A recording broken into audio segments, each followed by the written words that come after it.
Ecco un itinerario tra le piazze più iconiche di Roma. Punto di partenza è il Ponte Umberto I.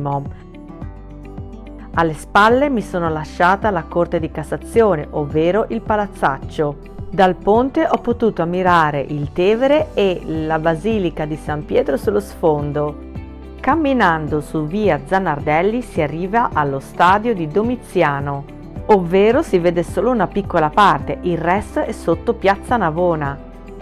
A Piazza Navona ho potuto ammirare la Fontana del Nettuno, la famosissima Fontana dei Quattro Fiumi con l'obelisco agonale e la chiesa di Sant'Agnese.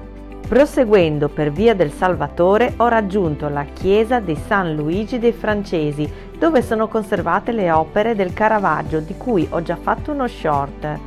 Nella stessa zona c'è il Palazzo Madama, sede del Senato italiano. La prossima tappa è il Pantheon. Essendo il 25 aprile ho potuto visitare l'interno gratuitamente. Attraverso via degli Orfani ho raggiunto Piazza Capranica, dove ho dato uno sguardo alla chiesa di Santa Maria. Affiancando la chiesa ho raggiunto la piazza di Montecitorio. Qui si vede quindi la Camera dei Deputati, cioè il Palazzo Montecitorio, e un altro obelisco. Ce ne sono veramente tanti a Roma di obelischi egiziani.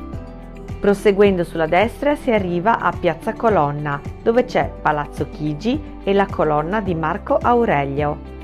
Ho attraversato la Galleria Alberto Sordi e poi, dopo via dei Crociferi, ho raggiunto la fontana più famosa di Roma, e cioè la Fontana di Trevi. Proseguendo su via della Stamperia, via del Nazareno e via di Sant'Andrea delle Fratte si arriva a Piazza di Spagna.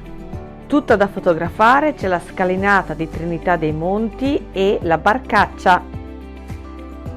Passeggiando per via del Babbuino ho raggiunto Piazza del Popolo. Oltre all'obelisco la mia attenzione viene subito catturata da due chiese speculari, la Basilica di Santa Maria Montesanto e la Chiesa di Santa Maria dei Miracoli. Qui termina l'itinerario attraverso le piazze più belle di Roma. Buona passeggiata a Roma, ciao!